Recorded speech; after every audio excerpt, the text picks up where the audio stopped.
Welcome to the Financial Management class. இன்னைக்கு கிளாஸ்ல நம்ம Capital Structure chapterல EBIT EPS analysis பத்தி தெரிஞ்சுக்க போறோம். What is EBIT EPS analysis? It is a financial technique to determine appropriate capital structure. So எதை நம்ம appropriate capital structure அப்படின்னு சொல்வோம். எந்த capital structureல earning per share of the shareholders மேக்சிமமா இருக்கோ அததான் நம்ம ஆப்டிமம் கேபிட்டல் ஸ்ட்ரக்சர் அப்படின்னு சொல்லுவோம். எந்த கேபிட்டல் ஸ்ட்ரக்சர்ல இபிஎஸ் மேக்சிமம் கிடைக்க போகுது அப்படின்றத கண்டுபிடிக்கிறதுக்கு EBIT EPS அனாலிசிஸ்ல ஒரு ஸ்டேட்மெண்ட் இருக்கு. அதோட ஃபார்மேட்டை நம்ம இப்ப பார்க்கலாம்.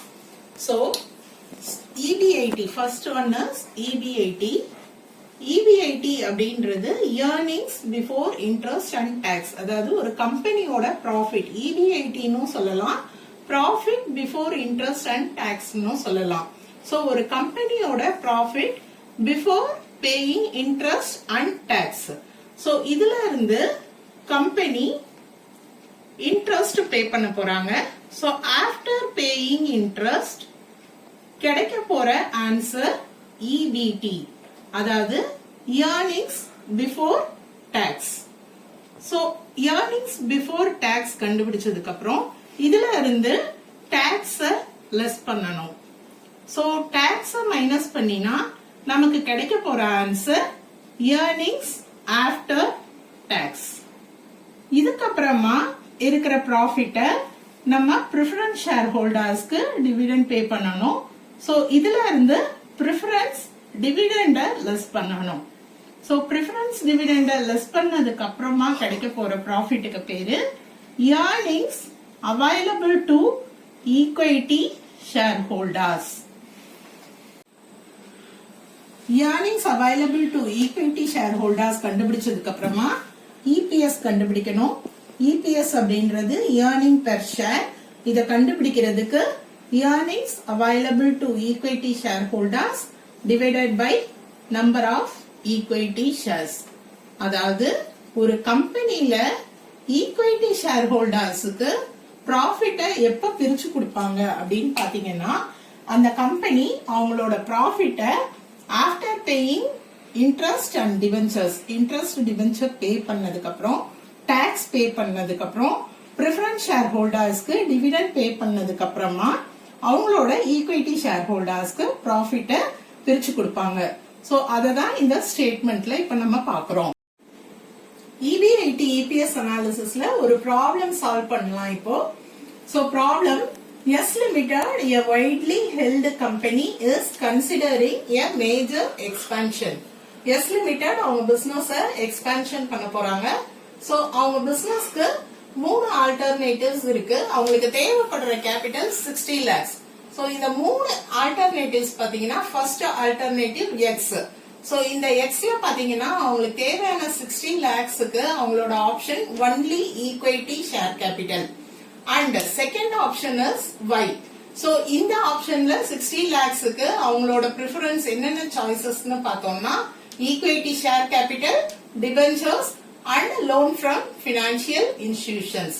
அண்ட் அதே 60 lakhsக்கு தேர்டா ஒரு சாய்ஸ் இருக்கு. அந்த சாய்ஸ்ல equity share capital 10 lakhs prefer பண்றாங்க, 25 lakhs debentures and 25 lakhs loan from financial institutions prefer பண்றாங்க. சோ இதுல எந்த ஆல்டர்னேட்டிவ் சூஸ் பண்ணினா அவங்களுக்கு இபிஎஸ் மேக்சிமம் கிடைக்கும் அப்படின்றத பொறுத்து தான் அவங்க கேபிட்டல் ஸ்ட்ரக்சரை சூஸ் பண்ணணும். So expected rate of return before tax is 20%. இங்க expected rate of return before tax ன்னு கொடுத்திருக்காங்க. இந்த rate of return அப்படின்றது தான் profit.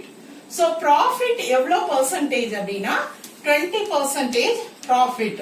The rate of dividend of a company is not less than 18%. The company at present has low debt. Corporate taxation is 35%. Which of the alternatives you would choose அப்படின்னு கேட்டிருக்காங்க.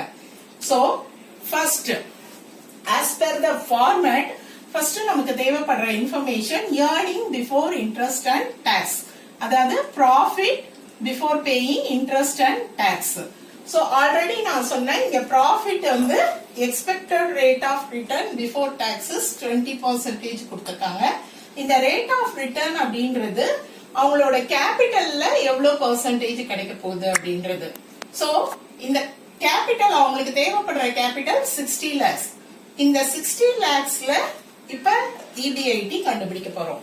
So இந்த 60 lakhsல எல்லா ஆல்டர்னேட்டிவ்ஸ்க்குமே EBIT is 20%. அவங்க எதிர்பார்க்கிற return 20%. EBIT 20% calculate பண்ணினா 12 lakhs for all the options.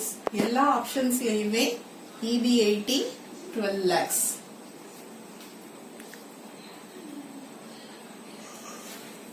அடுத்து interest on debentures and loans less பண்ணனும்.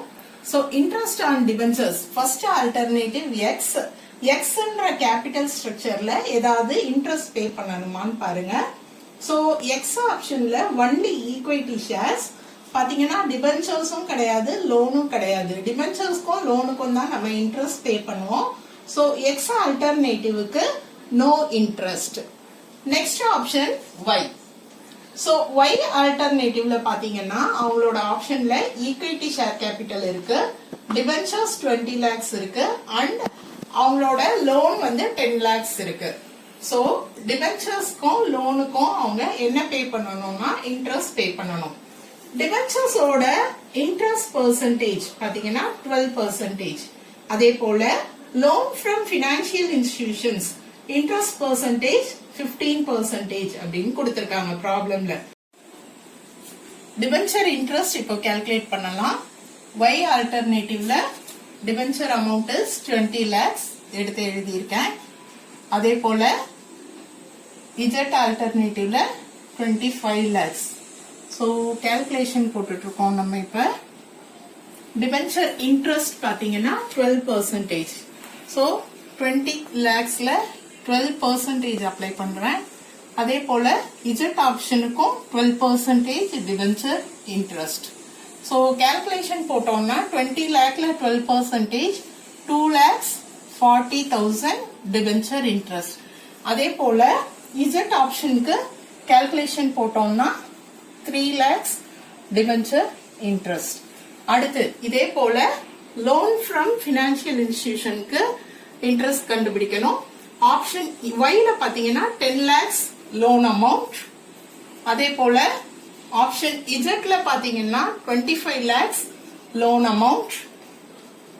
So loan from financial இன்ஸ்டிடியூஷனோட இன்ட்ரெஸ்ட் பெர்சன்டேஜ் 15%. சோ இந்த 15% இன்ட்ரெஸ்ட் கால்குலேட் பண்றேன். For both the options 15% interest. So 10 lakhsல 15% calculate பண்ணினா 1,50,000 இன்ட்ரெஸ்ட். சோ அதே போல 25 lakhsல 15% கால்குலேட் பண்ணினா 3,75,000 இன்ட்ரெஸ்ட். சோ ரெண்டு ஆல்டர்னேட்டிவ்லயும் இன்ட்ரெஸ்ட் கால்குலேஷன் பண்ணியாச்சு. இப்போ நம்ம EBITல இருந்து இன்ட்ரெஸ்ட் லெஸ் பண்ணினா நமக்கு கிடைக்க போறது EBT. சோ லெஸ் பண்ற எக்ஸ் ஆப்ஷன்ல there is no interest. so the same 12 lakhs வருதுங்க. அடுத்து Y ஆப்ஷன். சோ Y ஆப்ஷன்ல ரெண்டு இன்ட்ரெஸ்ட் இருக்கு. 3,90,000 டோட்டல் இன்ட்ரெஸ்ட். அது 12 lakhsல நம்ம லெஸ் பண்ணினா the balance is 8,10,000. அதே போல தேர்ட் ஆப்ஷன்ல டோட்டல் இன்ட்ரெஸ்ட் 6,75,000. இத 12 lakhல மைனஸ் பண்ணினா நமக்கு 5,25,000. இப்போ நம்ம EBT கண்டுபிடிச்சோம். அடுத்து less tax. So tax less பண்ணணும் as per format. So tax percentage பாத்தீங்கன்னா 35%. இப்போ நம்மளோட ப்ராஃபிட்ல இருந்து டாக்ஸ் பே பண்ணுவோம். சோ ப்ராஃபிட் EBTல இருந்து 35% கால்குலேட் பண்ணணும். நம்மளோட 12 lakhsல 35% கால்குலேட் பண்ணினா 4,20,000. அதே போல இந்த 8,10,000ல 35% கால்குலேஷன் போட்டீங்க அப்படின்னா டாக்ஸ் 2,83,500 and 5,25,000 35% tax calculation பண்றேன். The amount is 1,83,750. So இப்ப tax less பண்றேன். tax less பண்ணினா நமக்கு கிடைக்கிற answer earnings after tax. So 12 lakh 4,20,000 less பண்ணினா the amount is 7,80,000. அதே போல 8,10,000 மைனஸ் பண்ணிருக்கேன் 5,26,500. இந்த சேம் வே சப்ராக்ட் பண்ணினா 3,41,250. சோ நமக்கு earnings after tax கிடைச்சிருச்சு. அடுத்த ஸ்டெப் பாத்தீங்கன்னா less preference dividend. சோ நம்மளோட ஆப்ஷன்ஸ்ல பாருங்க, alternatives only equity share capital, debentures and loan from financial institutions. So preference dividend அப்படின்ற alternative கிடையாது. அதனால எந்த ஆப்ஷன்லயும் preference dividend less பண்ண தேவையில்லை. So less பண்ணாததுனால the same amount is earnings available to equity shareholders. So அதே amount தான் earnings available to equity shareholders வரப்போகுது. preference dividend இங்க கிடையாது. ஓகே, சோ கால்குலேஷன் போட்டாச்சு. அடுத்து நம்ம EPS கண்டுபிடிக்க போறோம். சோ EPS ஓட formula earnings available to equity shareholders divided by number of equity shares. So earnings available இங்க இருக்கு கண்டுபிடிச்சோம். number of equity shares என்னன்னு பார்க்கணும். So number of equity shares problem பாருங்க. So first optionல 60 லட்சம் amount of shares. So ஒரு ஷேரோட விலை 10 ரூபாய். So 60 லட்சத்துல 10 ரூபாயை டிவைட் பண்ணினா number of equity share கிடைக்கும். So 60 lakhsல 10 டிவைட் பண்ணினா number of equity shares 6 lakhs. So earnings available 6 lakhs ஆல டிவைட் பண்றோம். பண்ணினா இங்க EPS கிடைக்கும். The EPS is 1.30. அதே போல அடுத்த ஆப்ஷன்ல number of equity shares பார்க்கணும். So Y alternative number of equity shares is 30 lakhs. So the total amount is 30 lakhs. ஒரு ஷேரோட விலை 10 ரூபாய். number of shares divide பண்ணணும். 30 lakhs divided by 10 போட்டீங்கன்னா total number of shares 3 lakhs. So earnings available 5,26,500. 3 lakh divide பண்ணினா 1.755. Next option. So next option ஓட equity shares பாருங்க. number of the amount of equity shares is 10 lakhs. So ஒரு ஷேரோட விலை 10 ரூபாய்னா divide பண்ணினா number of equity shares 1 lakhs. So earnings available to equity shareholders எடுத்து எழுதுறேன். The EPS is 3.4125. EPS கண்டுபிடிச்சிட்டோம். First optionல EPS 1.30, second optionல 1.755 and third optionல 3.4125. So எந்த capital structureல maximum EPS கிடைக்குது அப்படின்னு பாத்தீங்கன்னா option Z. So எந்த ஆப்ஷனை கம்பெனி சூஸ் பண்ணணும்னு பார்த்தோம்னா Z. So இந்த கேபிட்டல் ஸ்ட்ரக்சர்ல கம்பெனியோட EPS மேக்ஸிமம் ஆஃப் 3.4125. மத்த ரெண்டு ஆப்ஷன்லயும் earning per share கம்மியா இருக்கு. So கம்பெனி இந்த Z ஆப்ஷனை சூஸ் பண்ணணும் கேபிட்டல் ஸ்ட்ரக்சருக்கு. ஓகே, ஐ திங்க் நீங்க EBIT EPS அனாலிசிஸ் ப்ராப்ளம் எப்படி போடுறதுன்னு அண்டர்ஸ்டாண்ட் பண்ணிருப்பீங்க. தேங்க்யூ.